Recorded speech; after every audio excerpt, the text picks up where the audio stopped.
Japanese defenders believed they had seen every American tank that could possibly land on their shores. But during one tense morning in the Pacific, a new silhouette emerged from the jungle shadows. A massive, thick-armored Sherman Jumbo that seemed to ignore every round fired at it, moving with a slow inevitability that left soldiers whispering about a shape that gleamed strangely beneath the rising sun. The tropical morning began with a deceptive calm, the kind of deep stillness that settles over an island moments before the heat rises and the first echoes of conflict begin to shape the day. Japanese defenders, entrenched along the uneven ridges and narrow paths overlooking a contested American beachhead, believed they understood every threat the enemy could bring ashore. They had studied the silhouettes of American tanks, recognized the weaknesses of their armor, and devised ambush techniques designed to halt armored advances through choke points and concealed firing lanes. Every man knew where he would fire, how he would retreat, and how he would survive. Yet on this particular morning, something different stirred in the dense vegetation to the south. The American landing force had moved inland farther than expected, advancing with a deliberate rhythm that suggested both confidence and preparation. Japanese observers watched through scopes and slits carved into hardened positions, expecting to see familiar outlines. The standard Sherman, with its moderate armor and predictable vulnerability to well-placed anti-tank guns. Instead, they saw a movement that felt heavier, slower, and strangely deliberate, as though the jungle canopy itself shifted in response to something massive passing beneath it.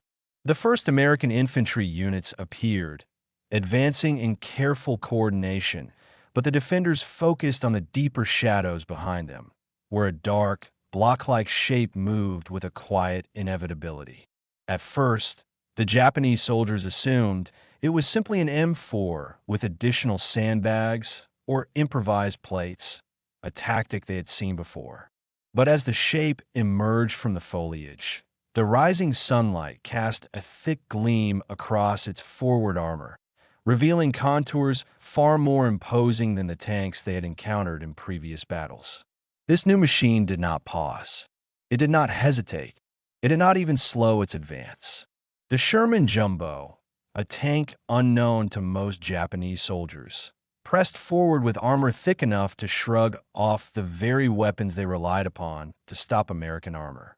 Its presence alone disrupted the delicate balance defenders depended upon, creating confusion, uncertainty, and the first ripples of panic.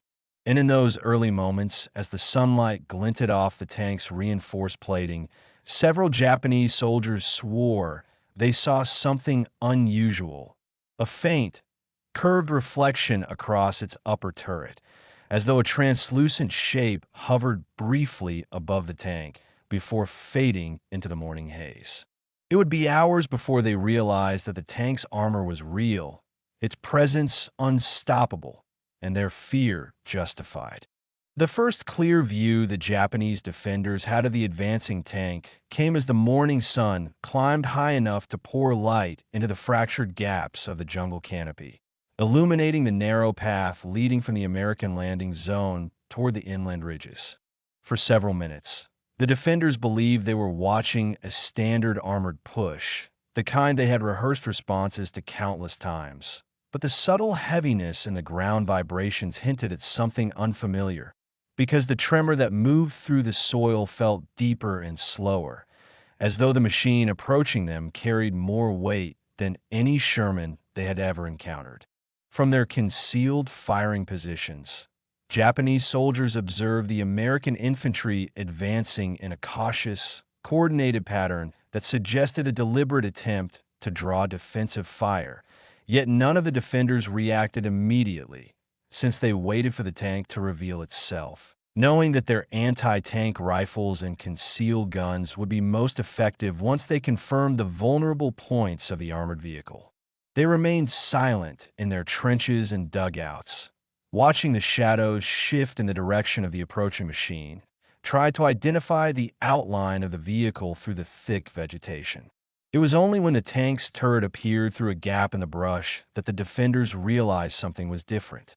The forward armor plate, far thicker than the standard M they were accustomed to fighting, emerged into view with a low metallic sheen that caught the morning light in a way that looked almost unnatural. The curved front cast a strong reflection that lingered for an instant longer than expected, creating the strange impression that the tank's armor was not merely thicker, but shaped to redirect incoming fire with a precision that felt almost deliberate. Several soldiers exchanged silent glances, understanding immediately that this tank was not something they had trained for. Its glassy plate was so reinforced that the usual ambush tactics, targeting the lower hull or waiting for a side shot, seemed suddenly inadequate. One soldier, positioned behind a camouflaged anti-tank rifle, felt an unexpected unease as he studied the tank's slow, relentless approach, because the machine moved with a confidence that suggested the crew knew they were untouchable by most of the weapons on the ridge. As the tank advanced another few meters, the defenders launched their first attempt to halt it. A small anti-tank team fired an armor-piercing round from a concealed position, aiming at what should have been a vulnerable section of the hull. Yet the round struck the Jumbo's reinforced plate with a hard metallic impact that echoed across the ridge and fell away, without leaving anything more than a faint scorch mark. The shock of this failure spread through the defenders, who had relied heavily on the belief that their weapons, at the very least, could force an American tank to halt or change direction. Instead, the Jumbo pressed forward without adjusting speed or altering its path. The crew inside the tank moved calmly, knowing that their armor was rated to withstand exactly this kind of fire. The radio operator listened to partially broken transmissions from infantry units calling out enemy positions, while the gunner adjusted the turret not with urgency, but with a deliberate steadiness that came from the understanding that the tank could endure multiple hits without compromising the mission.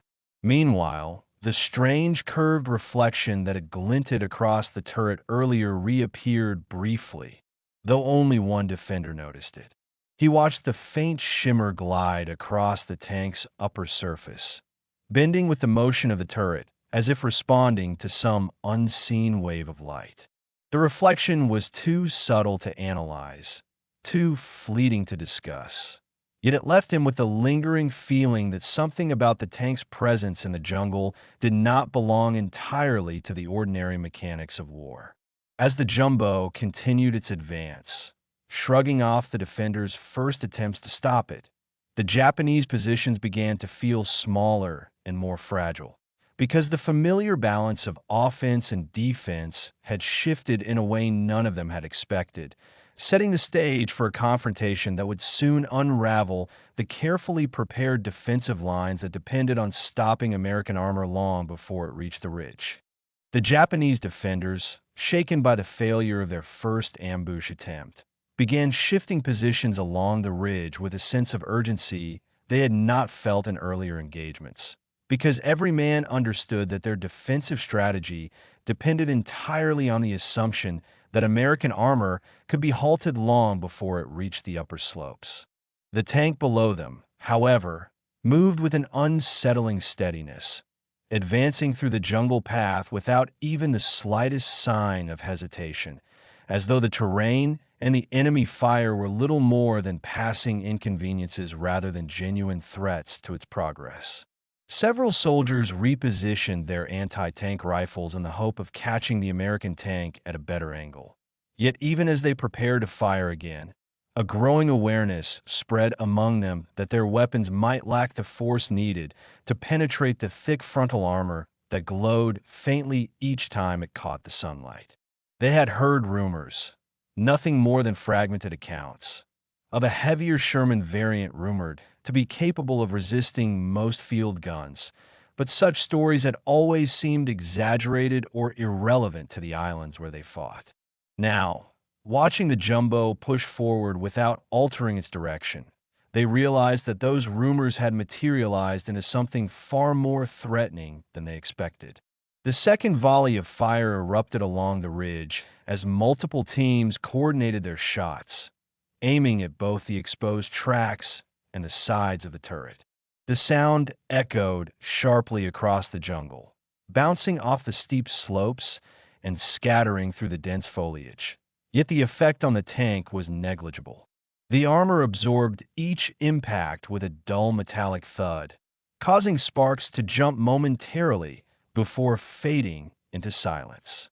Even the rounds aimed at the tracks failed to achieve the intended result, because the thick mud and reinforced guard around the wheels prevented the projectiles from striking at the proper angle, leaving the defenders with the disheartening realization that they were facing a machine designed specifically to withstand exactly this type of battlefield pressure. Inside the tank, the American crew remained calm, coordinating with infantry who had spread out along the flanks to identify concealed enemy positions. The commander, peering through the periscope, noted the smoke rising from failed Japanese ambush attempts and instructed the gunner to traverse the turret toward the ridge.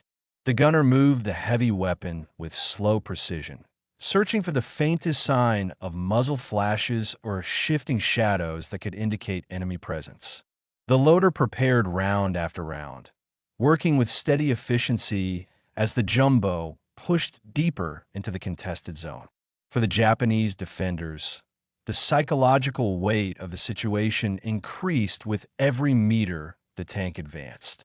Their defensive lines, carved meticulously along the ridge, had been designed around the assumption that American armor would struggle to push through tight jungle corridors. Yet the Jumbo's reinforced structure allowed it to break through fallen logs, push aside debris, and remain stable even when the ground beneath it softened into uneven patches of mud. The soldiers could feel the vibrations moving upward through the slope, a rhythmic pulsing that reminded them of a slow-moving earthquake growing steadily more intense. During these moments, when the sun broke through the canopy in sharp beams that scattered across the foliage, the faint curved reflection they had seen earlier returned. It glided along the tank's turret with an almost fluid motion, appearing for only an instant, yet bright enough to catch the attention of two defenders who had been preparing to fire. They paused, uncertain whether the shimmer came from the armor itself or from something suspended in the air above it, because the reflection bent in a way that did not match the angles of the sun, leaving them with the unsettling impression that the light had passed through a thin, translucent shape before touching the metal surface. They did not speak of it, because there was little room for such observations during a battle where survival depended on rapid decisions and careful coordination. Still, the image remained in their minds, adding to the growing unease that accompanied the Jumbo's relentless climb toward the ridge. As the tank advanced beyond the lower jungle line, American infantry tightened their formation, preparing to move alongside the armor as it reached the first natural choke point.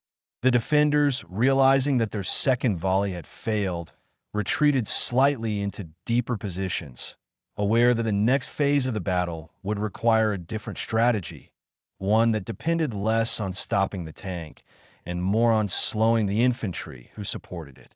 Yet even as they moved, the rhythmic vibrations of the Jumbo's engines followed them, steady and unstoppable, carrying with them the unmistakable message that this battle would not resemble the many others they had fought before. As the Sherman Jumbo continued its deliberate climb toward the ridge, the Japanese defenders felt the steady loss of initiative in a way that carried deeper implications than the simple failure of their weapons, because the ridge itself, whose narrow pathways and steep inclines had been carefully prepared to halt American armor, no longer behaved as a reliable barrier. The heavy tank moved with a weight that reshaped the very ground beneath it, pressing deep into the soil and flattening obstacles that had been expected to slow or redirect lighter vehicles. Each step forward created vibrations that traveled upward into the defensive positions, creating the unsettling sensation that the earth beneath the defenders was shifting in response to the tank's presence rather than to natural geological forces. Japanese officers watching from concealed vantage points tried to interpret the situation with disciplined clarity, yet even they struggled to reconcile the reality before them with the tactical assumptions they had relied upon. They had expected the American advance to stall at the base of the ridge, forcing infantry to fan out and expose themselves to concentrated defensive fire. But instead, the jumbo pushed upward, not quickly or recklessly, but with a slow, inevitable momentum that felt more like the progress of a moving fortress than a single armored vehicle. The thick armor, the reinforced suspension, and the confident coordination between the tank crew and the infantry around it created the impression of a cohesive force that could not be easily disrupted. As the tank reached the first natural bend in the ridge path, Japanese defenders attempted another coordinated strike, this time using a concealed Type 147mm anti-tank gun they had held in reserve for critical moments. The gun crew moved with practiced speed, loading a round and firing it toward the jumbo's hull with the belief that the weapon's increased penetration would achieve what the rifles and smaller guns had failed to do. The projectile struck the tank's armor with a sharp metallic crack, producing a bright spark that briefly illuminated the nearby foliage. Yet when the smoke cleared, it became evident that the shot had not pierced the armor. Instead, it left only a shallow indentation that did nothing to alter the tank's advance. The disbelief that followed spread quickly among the defenders, because the Type 1 gun had been their most reliable countermeasure against American armor, and its failure symbolized a far more alarming truth.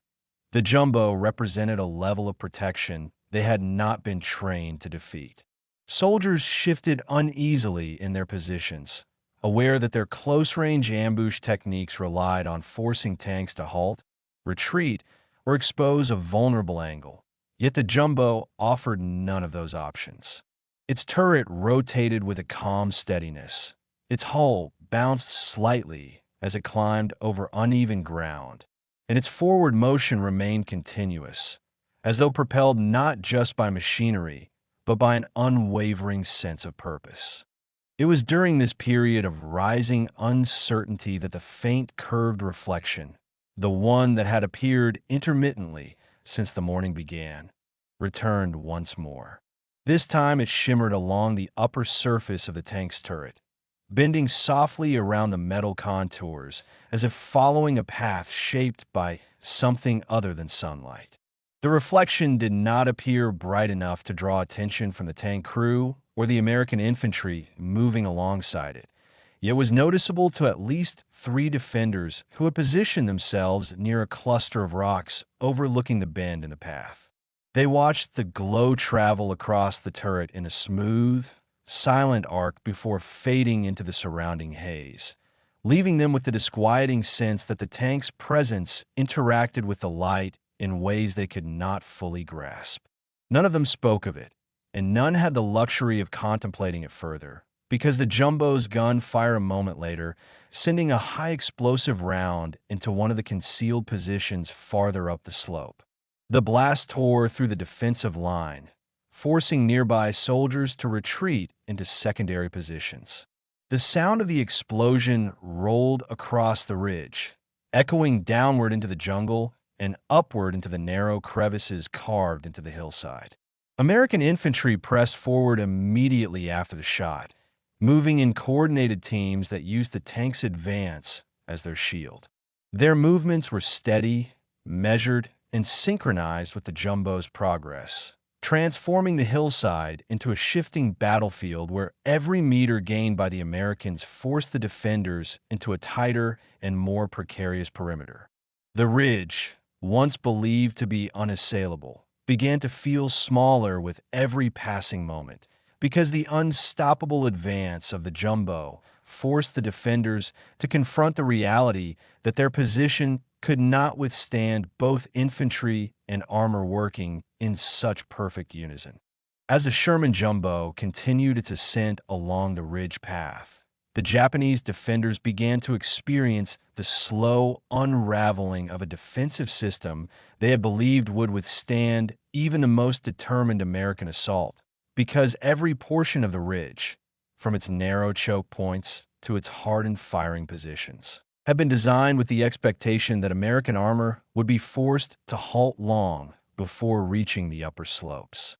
Yet the tank's steady progress, which endured gunfire, obstacles, and uneven terrain without hesitation, eroded the psychological balance of the defenders far more effectively than any barrage of artillery or aerial bombardment could have achieved.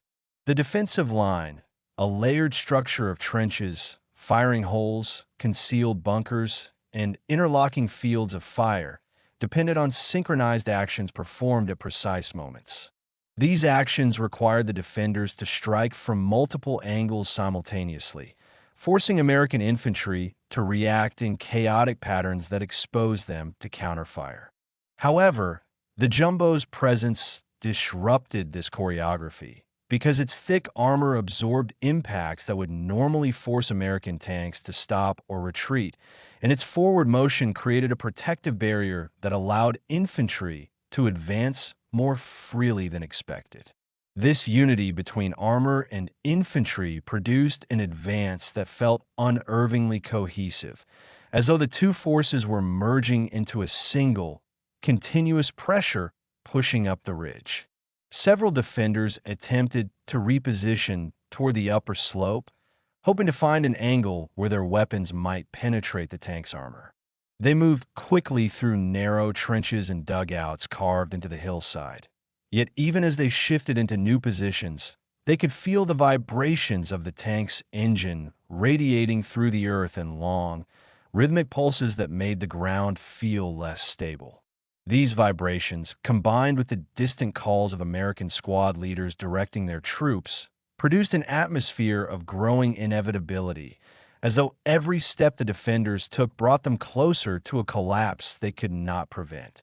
The turning point arrived when the Jumbo reached a natural ridge plateau, a location the Japanese had fortified heavily, believing that no American tank could reach it without suffering catastrophic damage. The defenders manned their machine guns and prepared grenades, expecting to repel infantry attempting to climb the slope, yet the appearance of the tank on the plateau created a shock that rippled through their formations. The machine, towering above the defensive line, rotated its turret with slow precision, bringing its main gun to bear on the central bunker, a structure that had withstood numerous bombardments during earlier engagements. The explosion that followed reverberated across the ridge, sending debris into the air and collapsing part of the bunker's internal support structure. Soldiers inside scrambled to escape as dust and fragments filled the confined space, leaving them disoriented and struggling to understand how the Americans had managed to bring such heavy firepower so far up the slope. The destruction of that bunker, which served as both a command point and a stabilizing anchor for the entire defensive line, created an immediate fracture in the defenders' cohesion. Infantry accompanying the Jumbo advanced swiftly, taking advantage of the sudden disorganization. Their movements were methodical and deliberate, supported by covering fire from the tank's secondary weapons. The defenders attempted to reorganize and mount a counterattack, but their positions had become mismatched, separated by collapsed pathways and communication breakdowns. The ridge, once a carefully arranged network, now resembled a fragmented landscape where the defenders were isolated in pockets that could not support one another. During these chaotic moments, the faint curved reflection reappeared, gliding across the tank's turret in a long, smooth arc that caught the eye of a defender repositioning near a side trench. The shimmer looked almost fluid, bending gently before fading into the haze rising from the recent explosion. He felt a brief sensation, difficult to define, of witnessing something that did not fully belong to the physical struggle unfolding around him, as though the light itself had reacted to the shift in the battle's momentum. The feeling passed quickly, but it lingered just long enough to deepen the growing sense that the ridge was slipping out of their control in ways they could neither predict nor resist. As the Americans secured the plateau and the defenders were forced to fall back to improvise positions farther up the slope, the realization settled quietly across the ridge. The defensive line, meticulously planned and fiercely protected, had finally broken under the steady pressure of the Jumbo's advance. As the shattered remnants of the defensive line attempted to reorganize along the upper ridge, the atmosphere among the Japanese soldiers shifted from disciplined urgency to a quieter, more pervasive anxiety, because they now understood that the armored threat advancing toward them did not resemble the predictable patterns of American armor they had grown accustomed to countering. The Sherman Jumbo continued its deliberate ascent, its reinforced hull carrying scars of previous impacts, yet displaying no sign of mechanical strain or diminished capability, and its presence generated a spreading realization that the ridge, once thought to be a bastion of natural and engineered strength, offered far fewer advantages than the defenders had believed. The remaining defenders moved through narrow communication trenches carved into the hillside, whispering hurried updates as they prepared for one final attempt to halt the tank's advance. Some carried grenades they intended to deploy from precarious angles above the path, while others repositioned the last functional machine guns to target the supporting infantry. Yet beneath this flurry of tactical adjustment, each man felt a quiet weight pressing against his thoughts, a weight formed not only by the tank's unstoppable momentum, but also by the subtle sense that the morning light had begun interacting with the battlefield in an unfamiliar way, making the air itself feel denser and heavier. As the Jumbo emerged fully onto the final slope of the ridge, the defenders launched their last coordinated effort. Grenades arced downward toward the tank, bouncing across the uneven ground before detonating in a series of sharp bursts that produced only dust and shallow marks along the reinforced armor. Machine gun fire poured toward the accompanying infantry, who responded with practiced discipline by taking cover behind rocks and fallen trees, using the tank's unbroken silhouette as a moving barrier against the defenders' fire. The exchange created a cacophony of sound, metallic impacts, bursts of gunfire, shouts echoing across the ridge. Yet beneath it all, the unmistakable hum of the Jumbo's engine continued to rise steadily, unshaken by the surrounding chaos. Inside the tank, the crew maintained a calm focus, coordinating each movement through short, measured instructions. The commander monitored the collapsing defensive positions above, noting where enemy fire was most concentrated, while the gunner continued adjusting the turret with smooth precision, guided by infantry who called out targets with clear, practiced urgency. The loader moved steadily between ammunition racks, ensuring that the gun never lacked a ready round. The entire crew felt the steady rhythm of the engine beneath them, a rhythm that reassured them of the machine's endurance, even as the battlefield around them grew increasingly unpredictable. For the Japanese defenders, the moment that truly shifted the emotional balance came not from the explosions or the advancing infantry, but from a sudden, unmistakable realization that their remaining positions no longer offered any meaningful cover. The tank's reinforced armor absorbed the blast that should have forced it to slow, and its controlled turret movements allowed it to neutralize firing points that had been strategically placed to catch weaker vehicles in fatal crossfire. The defenders, who had invested days and weeks preparing this ridge, began to understand that their defenses were collapsing under a type of pressure they had not anticipated, and that the battlefield itself seemed to be shrinking around them as the tank continued its steady climb. It was during this moment of growing panic that the faint curved reflection, which had appeared intermittently throughout the battle, glided once more across the upper edge of the tank's turret. This time, several defenders saw it together, noting how the shimmer appeared to bend slightly around the armor before fading into the rising heat that drifted across the ridge. The reflection did not resemble a simple glint of sunlight or the flash from an explosion, because it moved in a smooth, arc-like motion that seemed strangely detached from the physical surfaces it touched, creating an eerie sensation among the observers that something beyond the mechanics of the tank had influenced its presence on the battlefield.